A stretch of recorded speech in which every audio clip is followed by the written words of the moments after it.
Did Pepper poop on my leg? She may have. Poop break. Poop break. Like, you're gonna go watch the poop off your pants I'm right gonna now? forget otherwise, dude. Audience, Also, take this opportunity to write down in the comments if you've ever gotten poop on your pants and forgotten about it. I can't do a Ralph video with poop on my leg. Ralph's gonna see the poop on my leg. It's gonna eradicate anything we say here. He's gonna be like, oh, look, he's got poop on his leg. He's not even serious this time. They couldn't even get the poop off that one fucker's leg.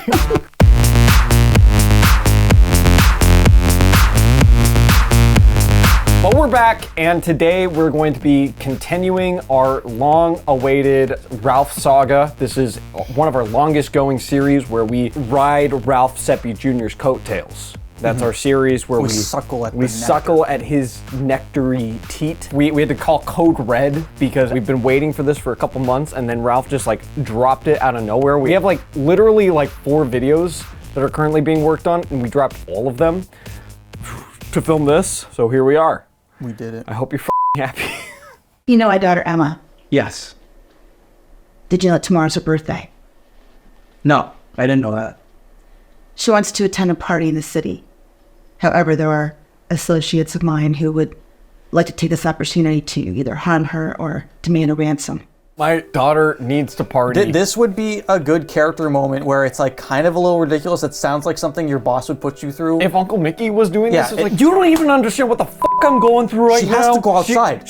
She has to go outside. Sam, she is fucking driving me fucking insane. Let her party. I cannot spend another fucking night with her. I put bear traps in front of her window to keep her from trying to party. But she's got to party, so she just got to party.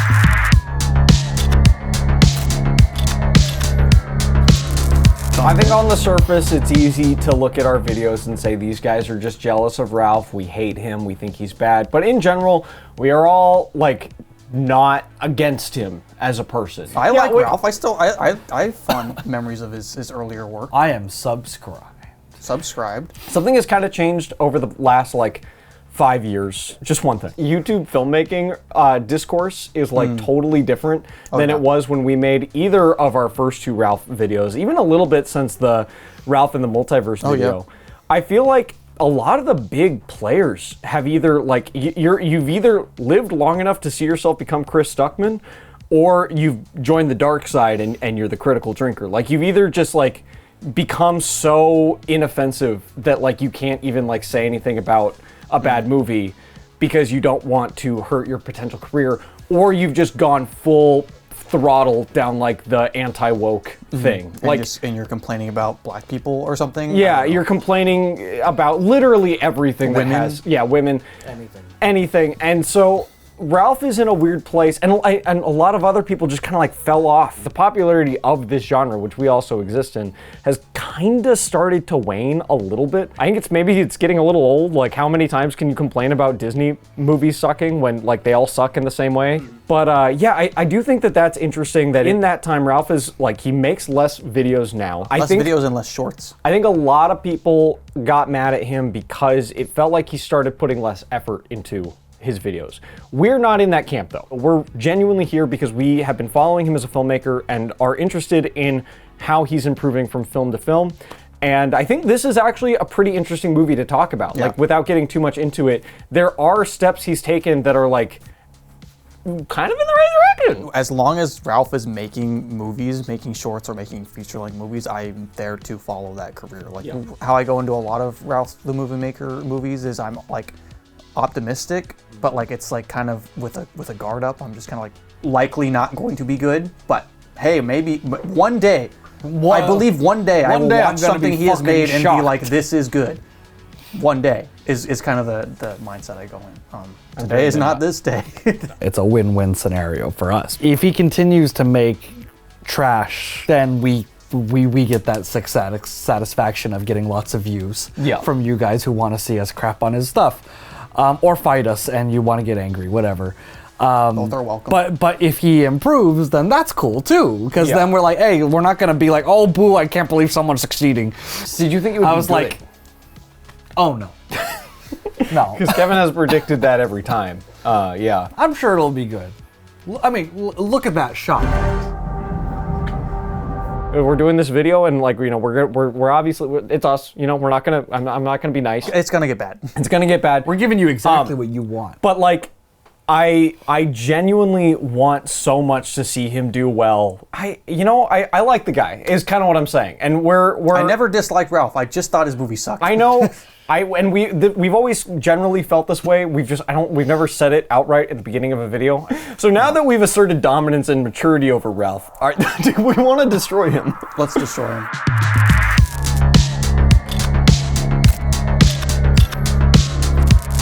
Came up that he was coming out with something new, and I think he announced the title at that point. Name your movie, and then think of a better title than what you named it.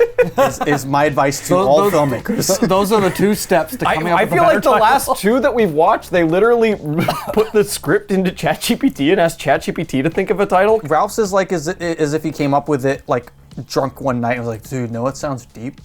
Whispers in shadows. In shadows. My reaction to this was, I will say, very different than the other Ralph. Stay tuned. Wow. Stay tuned. Wow. It was different. Cut to the fucking chase. Was this movie good? Sam Slade, what did you think of Whispers in Shadows? To answer your question, no. It was not good. But I saw a lot of things I liked as far as improvement goes. A lot of things that more than ever in his career have I been able to give him props on things. Yes.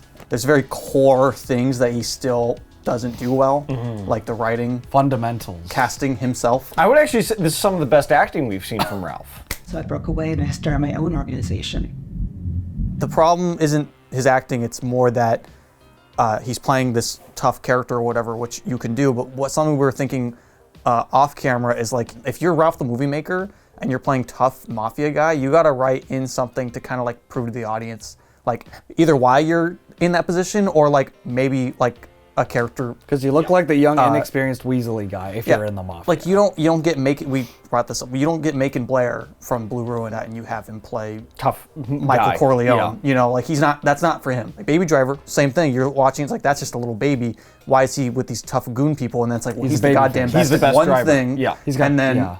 Here's that one thing, and then you're like, okay, cool, I'm endeared to this character now. Ralph does kind of have a baby face. He looks like a 16-year-old despite being 27. He's not super threatening. So if you make that part of the character, instead of trying to like hide it and act like he is just be like, no, he's boss, cool John Wick mobster person. And it's just like, what if he looks like that? Everyone thinks he's a loser, but he's just the best shot in the entire, like he can shoot anything. Like he's a crack, he's a crack shot with a gun. And or he's very fast. He's very fast. Whatever. And like everyone and that's part of the characters that people underestimate him at every chance. Because of how he looks. But he's so fast. Another example, and sorry, not sorry, Kevin, we never going to cast Kevin as a cool character. Ever. Like every single role he is in. Don't say ever. We will never. Keep this in. Never. It is never going to happen. If we do make him cool, it is in spite of the fact that he has a goobery look. Like that's part of the character. Like even our most recent short that we wrote, there are moments where Kevin does look cool, and he has some kind of badass moments, but it is in spite of the fact that he is... It's a little bit more believable. It's played into it because it's deliberate. Yes. So like to bring it back around to Ralph, like he could play a really interesting character. It's just that like Ralph writes himself to be just a general cool enforcer for the mob. I almost kind of wish it was more like The Killer. Like I kind of wish we almost had like an inner monologue or something, like something to give him a little bit of personality and motivation. Or any character, to him or to the rest of the cast. Like that is what is, besides just the terrible dialogue, but the character writing is not great. Like there's not a lot for you to latch onto. No. It's like, honestly, Ralph, do you think that an audience is going to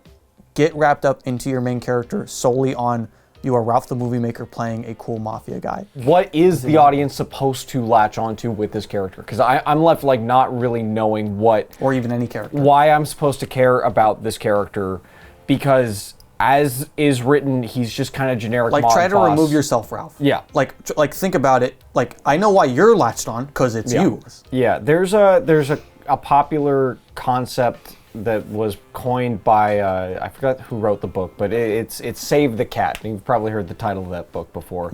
And generally, I'm not a big fan of screenwriting books, this one included, but there is something to be said about the concept, and the concept is basically like, to make your character likable, all you have to do is have them save a cat. It's the opposite of punching the dog. Yes. Where it's like, if you want your character to seem likable, have them do little things that just make them likable. An easy one is Why do you think we got Pepper? Yeah, I hate this bitch. It was trying to make us more likable. Is it working?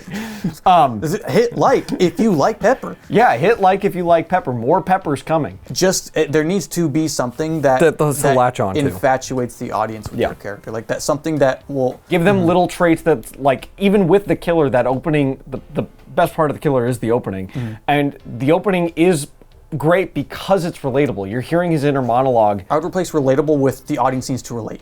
Yeah, it's like slightly different in my head. Daniel Plainview is not relatable. Yeah. But I am wanting to. I am latched to him. I'm relating to him. I want to see what he does next. You're intrigued with what's going on. What is going on? Yes. Yeah. But so like Ralph gets one older person to act for him, and we're experienced with only casting a singular older person. But then the rest of his mob entourage is all just like teenagers like him. I do think there are interesting story ideas within the short. I wouldn't be totally surprised if this is like kind of a backdoor feature idea if he wants to do more with this that's premise. What I'm saying. It does feel more thought out than some of his previous movies. Like I can see the effort being put in, even if it doesn't translate super well to the final product. I think definitely the production is more thought out. You know, despite me praising it feeling more thought out than his previous movies, I still think that his dialogue is super, super fucking weak. Alexandra. Relax. I just want to talk. I have absolutely nothing to say to you. Well, if you have nothing left to say, I guess we have to get to the part where I kill you. I spent a year writing the film. I can't imagine spending a year writing a 15-minute short. If it is not the first 15 minutes of Inglourious Bastards, then you have wasted your time. That's the only possible explanation besides just like, dude, you spent way too much time on this. Well, he could just be bouncing. Like, it's not like writing every day, you know? If he's just like works on it a little bit, puts it on the shelf, comes back to it. Even that's insane. Like, it's a 15-minute short. Like, I'm saying just like if we're taking it at face value, just the product we saw, and it's like this was written over the course of a year, that is crazy to me. But I'm willing to give him the benefit of the doubt that this is something, like he's got a greater story beyond this, because it does seem like there's detail in there that's not expressed or dove into. I think he still struggles with casting himself, and it's not just that he's a bad actor, it's that he's a worse director when he's acting, because he's not able to monitor the performance. It's not an easy thing to do. We've talked about it in almost all these reviews, where being on camera and also trying to monitor somebody else's performance while memorizing your own lines and making sure that you're giving a good performance. And while giving a good it's not many people can do it. And I think that those scenes where, like, the two worst scenes in the movie happen back to back. The two exposition dumps. Yeah. The two Uncle Mickey scenes. The two Uncle Mickey, the patented, stole it from us. There's a name that you need to be aware of. Martin Capriati. She's talking to Ralph, and she's like explaining, like, oh, the bad guys hit our truck or whatever. If you had intercut between this, I was saying with while what we were you already watching have there. But even, I think it'd be a little bit more effective if it was cutting in between that with a little spurts of violence. There's a name that you need to be aware of. Martin Capriati. Who is he? He's a leader of a significant drug operation I used to work for. I didn't agree with his methods, so I broke away and I started my own organization. Yeah. It is a tighter narrative if the thing you're being explained to, I just realized she explains the same thing. She says, oh, they stole our drugs. And then later she goes, Ralph, they stole our drugs. Like, one, cut that out because you're explaining it twice now. And two, put what the action shots you have over it, like put the stuff that physically happened over what she's saying. Yeah, but Ralph is a mob enforcer who is stealing stuff for the mob. The mob boss is this matriarch. He hits people, I'm sure. He shoots people, He shoots people, and he's good at both those things. He's the goddamn best. There's a funny part where she's like, we don't know who did this, who killed all of our drug dealers, and then the next scene, she's like, you have to look out for Martin. He killed all our drug dealers and stole our drugs. Yeah, he's... Do you know who did this? No. Martin Capriati. My daughter needs to party right now. And that's the kickoff for this plot. My daughter's been trying to do this guy. party I thing. know all my drug dealers are being killed, and like my business is falling apart right now. Because I've got a rival that's after me, and he hates my guts because I left him. I'm explaining this to you right now, Ralph. You've never heard this story, right? But my daughter needs to party. It'd be funny if he wants to be taken seriously in this field, and that he's kind of like, this is really the job I'm being put on. I want to be the muscle. I don't want to be a babysitter for for a teenager or whatever so she can go party. I guess that this is my job though, you know, and he may look on the surface as a young person, but that he's would be super cool, professional. But he's very professional and is like, oh no, I've never smoked weed. Yeah, You know, so like that is teenagers icky. are offering him weed, and he's just like, I would never. I'm a professional. Yeah. Don't you work for the mob? I sell. I do not do. On occasion. But on then my we're just vacation. turning him into one of our favorite types of characters, which is someone that's so overly dedicated to their job. He doesn't even need to be overly dedicated. He can be a little bit more insecure about all of it. He needs to have some sort of depth besides he's a tough guy played by Ralph he wants to do MovieMaker. a good job because maybe he is a little bit younger and wants to prove himself and doesn't want to fuck it up because he's literally taking the boss's daughter on a field trip or whatever, you know? And then he senses something nobody else does. And there's someone else in the crowd, and he has a Kyle Reese moment where he leaps out and saves her. It's like it is the Pulp Fiction premise, but what if the character dynamic was shifted dramatically, where like the main character, the mob character wants to prove himself and like is taking it super serious and nervous the entire time, instead of John Travolta's kind of like could care less kind of attitude. Yeah. So there are interesting plot threads here. It's just we're adding so much to the movie to get there. We have a scene that comes so close to working for me because I do like the idea that he's just kind of like this awkward, wants to do a good job type of career criminal or whatever. And they can't hold a conversation despite seemingly having, similar age ranges or whatever. But it's just another exposition dump. My relationship with Alex was far more complex than how people make it out to be. She was upset by us being together. She felt that I couldn't be with someone who worked for her. I'm seeing someone else now. Where she's just like telling him about all of her boyfriends that she's had recently. Or a boyfriend that she had that was also a mob guy. Yeah. It's like, why is any of that not relevant? Yeah. I had this boyfriend who was also a mob guy. Oh, really? Yeah, here's the entire story of what happened. That scene should have just been, hey, you're kind of weird. You're not going to even notice me tonight. And then she's like, did you do drugs? Like, just give her some character. An alternate way it could have gone is that it's a misdirect and secretly the two are dating. And like the entire first part of the movie is that like they're having to pretend like they're not. And like while they're at the house, they're like, oh shoot, they're I have playing to, it like they barely I know have, each other. yeah. Once they get alone, they're like all over each other. That could have been interesting. I was half expecting it to like lead into something romantic just because that would be kind of turns out he's normal narrative. He's just John Wick? No, he's just John Wick played by Ralph the Movie Maker. This escalated so hard and so fast to just a shootout in a club.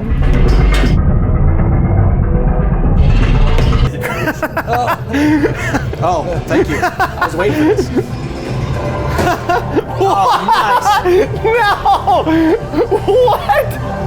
What? Which they were stretching the definition of a set with that club's. They were getting tight shots. They had a black blanket and some lights. I noticed the black blanket. They had a black blanket and some lights that they strung up, and that was their bar set.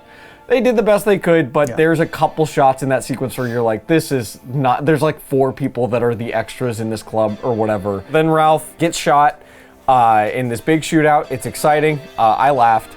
We all laughed. You can show. He has a hip fire shot. He's like, blah. It is pretty cool. I was thinking like if this was in a sequence that I liked better, there are like moves and stuff. I'm like, okay. He draws really fast. He draws really fast. But yeah, it escalates so quickly. It goes from them dancing around at this There's like party no tension at all. to like the goons from Bloodhound show up and it's just a bunch of people in ski masks. Like I mean, if you're gonna, you already got this set all together. That I feel like you totally made yourself, which is cool.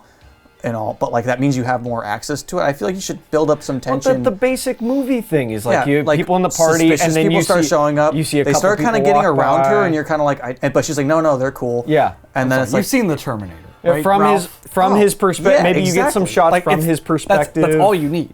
It's just that. Yeah. Just do that. Yeah, but yeah, and then so a shootout happens. Ralph gets shot. The daughter gets kidnapped, and then he goes back to the house of the main mob lady. And he had kidnapped one of their guys. He did kidnap one of their guys. To interrogate, but then what's-her-name decides to, well, I say what's-her-name as if I ever knew her name. The teenager that she has employed has double-crossed her. Yes. She's decided this is the perfect opportunity to reveal that she's double-crossed her. It's me, goddammit. And before you even can like fucking think for a goddamn second, it's like, it was me. I did it the whole time. Yeah, it shoots, and you're just like, what is happening? What is happening? happening? That guy got shot into the pool, and then she fucking disappears. There's a 5-minute long slow-mo shot of a guy falling in the pool. My favorite directing choice in this whole movie was that Ralph decides to focus on a man being shot and falling into a pool for, I think, about 45% of the runtime, while everything else happens off screen. It's so slow. Well, it's not even that it's so slow. It's just that's like a, you could be like, oh, cool, slow motion shot, and then it hangs a little too long, obviously. But then so much stuff seemed to have happened while he fell in. It's like, oh, she got away? Yes. How? They were in a backyard. While we were focusing on the guy falling in the pool for so long, she ran away. Teleported away. Also, fun fact. Because that shot wasn't in slow motion. He just fell really slow. He just fell really slow. What? Yeah, the main villain gets away, and you're literally left. Oh, and then also the main mob boss lady also gets shot, and you're just left like, wait, all of this happened while you were focusing on the guy falling in the pool? Anyone else want to say anything about the plot? Well, that's not the end. And then while they're driving away in the car, the bad lady. Oh, I forgot there was a car chase. I do want to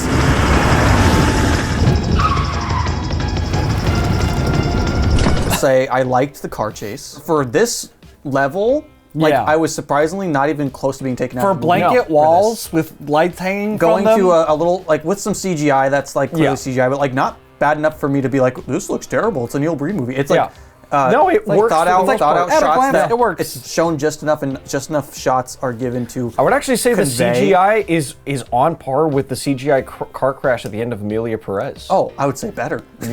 I would say better. Well, it didn't take me 5 hours of my life to get there. It does add production value. In general, though, it seems like something he did spend a decent amount of money on, or at least a little bit.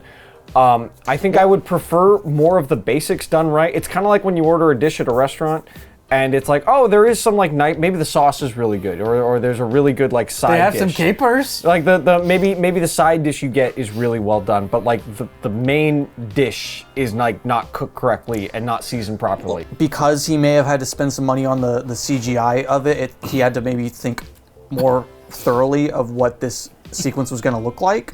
So it did seem pretty thought out because it was kind of like cut. This is the info. There you go. This happened. Right. The shootout before that is confusing. Cause like remember when he goes up to rescue her, he shoots all the guys, shoots the guy in the window, and then it just cuts to him running out. This is a weird project because I think he's improved in so many ways. Like I think the fact that he has a DP. That's a huge step. It's a huge step. There's best shot thing he's done. Yep. There's plenty of shots in here. A lot of shots that looked great. Yeah. A lot of shots that didn't look great. I'd say pace, like it's probably his least boring way less thing. than usual. Oh yeah, I would say this one was really easy to watch compared to this video. It was but he's regressed in a couple things where the character thing we were saying, like I think he's written much more intriguing and or characters that you can latch onto in like King Candy or even in Lover. Lover has a little bit more character. Those are features. No. Those are features though, so it's like maybe Lover is. I don't know if I would say Lover has more of a character. Lover's like the same level of character to me. Either way, and then he also regressed on editing significantly. I'd say I don't know what happened here, but the edit is terrible. Yeah. Alexandra. Maybe it's just because he wanted to hang on shots more, and he thought that was cool. He loved that cut to black. I think we've mentioned the cut to black before. is dumb. He loves smash cuts. Yeah, and hanging on black frames is and just general dialogue pacing is really off. Like just Ralph, nice to see you. Do you want some coffee? Sit down. It's like Franklin, how are you? Would you like some coffee? Please take a seat. You should, as an editor, even though you wrote that, you directed that, you shot that, look at that and be like, is this good? It should just be Does Ralph. This work? Cut to Ralph. Cut to him sitting down. Like just like that whole thing is not, I don't know what you're trying to get the audience in on with that, what reaction you're trying to get from them. It's not working. We talked a lot about writing right before this. And writing is something that we want you to improve on for future projects. You know, we want your writing to get better. Writing should always be about progressing and evolution and learning from yourself. The more you do it, the better you are. Editing you could do right now. You could do it right now. You're the final stage of the short film or feature film that you make is the final iteration of that project. And you can look at it and say, and like what you were just saying, What doesn't work about this? Yeah. How this doesn't feel right. Maybe they shouldn't just be saying all this obvious stuff. Maybe let's just cut that part out. Maybe just keep the, hey, you want some coffee? No, sits down.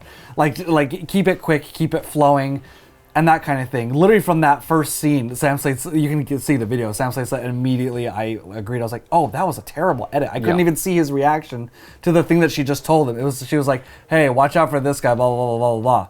And he asks a question, and then it cuts to him. And I'm like... And it cuts to his little nod. I was like, instead of, hey, something about this guy, cut. Correct me if I'm wrong. I feel like there's parts where it's just on her, and then he says stuff. But yeah, it doesn't work for this. It makes the whole thing feel slow, and it feels like he's trying to make it feel tense, but it's clearly not tense. Well, and so there's a lot of stuff in this movie that feels really incongruous, to the point where I don't know what I, as the audience member, am supposed to be feeling. In that scene, how are we supposed to feel about the characters? It's lit really moody, but she's talking pleasantly. She doesn't feel overly threatening towards Ralph, so I'm like, but the lighting, the lighting is telling me that this is supposed to be a dark character, but she's also talking about how she doesn't really want to do anything bad, and she just wants him to protect her. And so, ask him if he wants coffee when he comes in. The disconnect that it makes for me is that I start looking at it and just feel like I'm watching a copycat of The Godfather. Mm-hmm. And I don't really... It's as if he looked at The Godfather and he's like, he speaks slow, the scenes are doled out slow, and that's what makes it intense and or moody, but it's not. It's lit moody because you're supposed to feel afraid of him. Just to pop off about The Godfather, it's supposed to juxtapose with the fact that it's happening during a wedding. It's cutting from all this great celebrating, clean. Cuts to a scene that looks like it's in hell. Yeah. And they're talking about, hey, please, sir, I love you. Beat up and or kill this man that raped my daughter. Things like that, like really dark stuff being portrayed, instead of just Ralph, drink some coffee, protect my daughter. Also, bad guy stole my drugs. Yeah, look out for this specific name that never comes back. And I'm sorry, I'm sure that the actress lady is lovely and is probably given better performances before in her life, but she's not Marlon Brando. Well, she's not, and I'm not saying she needs to be. It's more that like, if you were trying to give off this like really badass, cool, slow talking mafia person, it more just comes across as like the monotonous, birdemic. It just comes across. And this is where my point was going, is that this movie is really plagued by a lot of that, where I am the audience and I don't know what the filmmaker wants me to be feeling with each scene. The scene where he's breaking into the house, there's really tense music playing, but there's no tension in the scene because there's no danger present. So we have a character going into a place, trying to do something that we know is bad, but like you need a shot of like the car pulling in, or like a dog in the backyard, like something to add tension, because there's no conflict. He just goes in, nothing hinders him. There's no like, oh, maybe there's someone sleeping in the house. Like it's just he goes in and there's no conflict. He grabs the thing and he leaves. But there's really tense music playing the entire time. Like it wants you to feel like this is supposed to be tense. But to add insult to injury, that goes nowhere. Like like that whole thing is like, I guess it's just setting him up. Just set up the character that this is kind of something he'll do. He does jobs for the mob. That's one of the biggest problems that I have with it overall, is that like even in scenes that I feel like, you know, could be better, I'm still left wondering, like, I don't know why certain decisions are being made. Like every decision you make should be making the story makes, like even stuff that doesn't feel like, oh, that's a story choice, like lighting is a story choice. You're lighting your characters to make the audience feel a certain way about that character. Because I genuinely think with that scene, it was supposed to be kind of like, respect this person, she's very cool, she speaks slowly, but is intense. And even though Ralph is working for her and they have a good relationship potentially, he still has this utmost respect for her, is kind of the vibe I think he wants us to feel. Yeah. But like we said, the acting, the dialogue, and the absolute horrible editing is hurting that.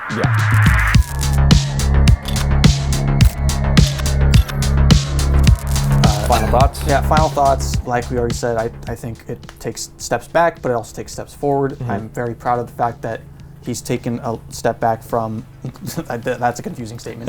It took steps back filmmaking-wise, but steps forward filmmaking-wise, and then I appreciate that he has given the reins of shooting it to someone else. It's something we didn't really talk about. I think this is his best directed thing out of what he's done. Most things he's directed have a really poor direction, where there's a lot in there that I'm like, these are choices that is clearly thought out. Yeah, there's more stuff. Yeah, no, for sure.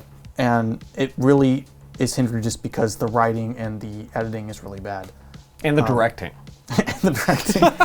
So but what I'm saying is, compared to his other work, it's directed better. I like that the characters weren't just wearing t-shirts and Nikes or whatever. Yeah, the costumes were thought out. Everything felt a little bit more thought out. Some costumes could have been more thought out. The basic issues he's always had, though, the fact that he casts himself and writes these stories that just like you have no business making. This is the closest one, though, like after like King Candy and the ones that like were written by and for high schoolers. This is the closest one that I feel like there were ingredients that he could have made something good with. You know, like I think the ideas that we have thought of, if he just cooked a little bit longer, if he or just maybe like another maybe 2 years, if he watched the right tutorial, you know, like you watched the right recipe video. Yeah, exactly. Like and subscribe, Ralph. It's been a long time since we've seen anything from you. And just so this is so you guys all know, subscribers, because of egg prices right now, we are being more stingy with our eggs was right going now. to bring up the egg prices. Yeah, yes. so And you know what? we're not passing them out right now. Because, Ralph, it's been so long, and I have seen these improvements. I am proud of the improvements. I'm going to have to give you a 12 out of 12.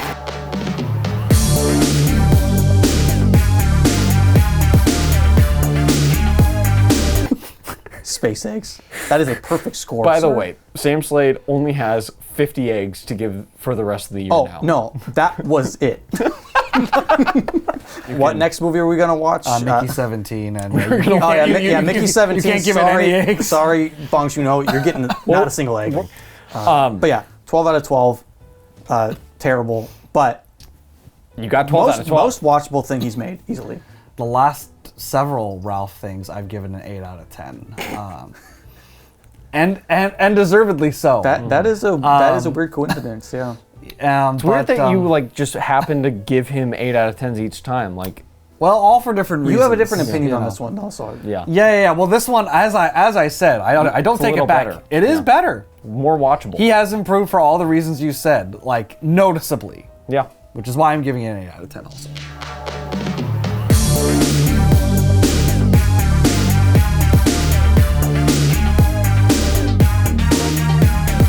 To give credit where credit's due, he's improving on a lot of the stuff that I think that we pointed out. I am disappointed by the amount of improvement because I feel like there could have been more. But I do have to agree. If I saw this, you know, if one of our friends made this, I'd be proud of him. I just want Ralph to make more. Like I really hope that. Yeah. Dude, pump it out. Make a feature, Ralph. I dare you. Just make more in this universe. You've already got the characters written. You clearly like this. Just pump out another story. You spent a year on the script. Make this the backstory for the another story in this universe. I'll watch more from this. Whatever. Yeah. Like I didn't like the main character, but like I'll watch more of him. We didn't really talk about the cinematography that much. This movie had lighting, and I think that was almost to the film's detriment because it often had too much lighting. The camera that they shot on was a Panasonic GH5S. So one of the things that having an expensive camera really does for you, and this is something that not a lot of people talk about. It's like, the advice that you might take away from what I'm about to say is just buy an expensive camera. It'll make your life easier.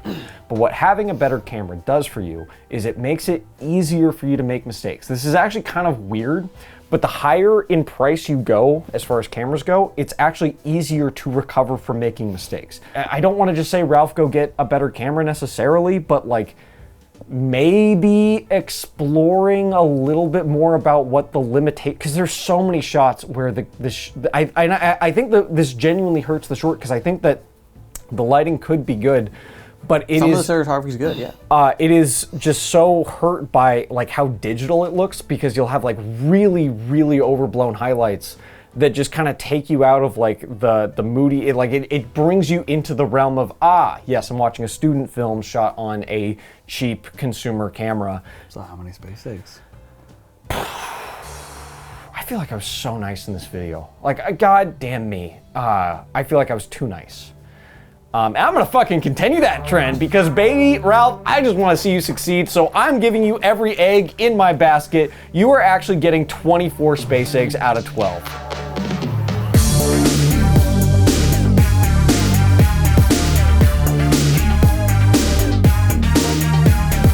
Holy crap! This is our first ever 24 out of 12, doubling what the actual score you're allowed to give. I have been begging Ralph to improve, and you know what? He did. This is actually the highest score in all of Uncle Mickey history. I think that's insane. Take some eggs to go, dude. Like, get out of here. In these trying times, I want to encourage young filmmakers to make more films, and if they need all my eggs, I agree. They're getting my eggs. Take my eggs. They're about $6 a pop. We're in California too. Ralph, I'm really proud of you. I'm sorry if we weren't as mean as you wanted us to be in this video, but you know, we've made 3 videos being mean to Ralph. Like, I'm kind of at the point where, like, what more could we have said negative about this? We were also pretty mean, dude. You know what? I am only remembering the nice parts because I am incapable of seeing myself as the villain there. Thanks for watching. If you enjoyed this video, make sure you like and subscribe to this video. We don't have a lot of subscribers here, so if you did enjoy it, it really does go a long way. If you've made it this far, it's not a mystery why we have so little subscribers. Yeah, those are my favorite comments to get, by the way, is no wonder you have this many subscribers. We know. It's like, you don't have to tell us. We already knew that. We've been doing it for like 8 years at this point. We've learned. If we wanted to change, we would have changed. Yeah, we've embraced our mediocrity. And if you like this mediocrity that we're offering, go ahead and subscribe. We're building a film cult here. The end goal isn't to, have fun and make people happy. Or no, it's laugh. suicide. It's mass suicide. No.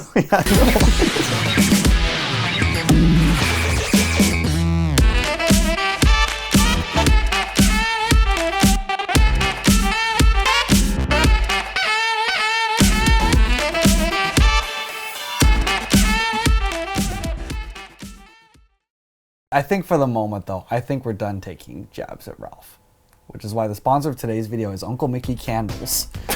You can get a Raymond the Filmmaker candle. It smells like poop. The uncritical speaker. It also smells like poop. Also smells like poop. Actually, all of our candles are 100% authentic poop smelled flavored. So you know when you're burning a candle, you are burning 100% pure authentic poop. The only one that doesn't is a blue candle we have, and it's called Star Wars Episode 9, The Rise of Skywalker, and it smells like roses and heaven. And pussy. And pussy.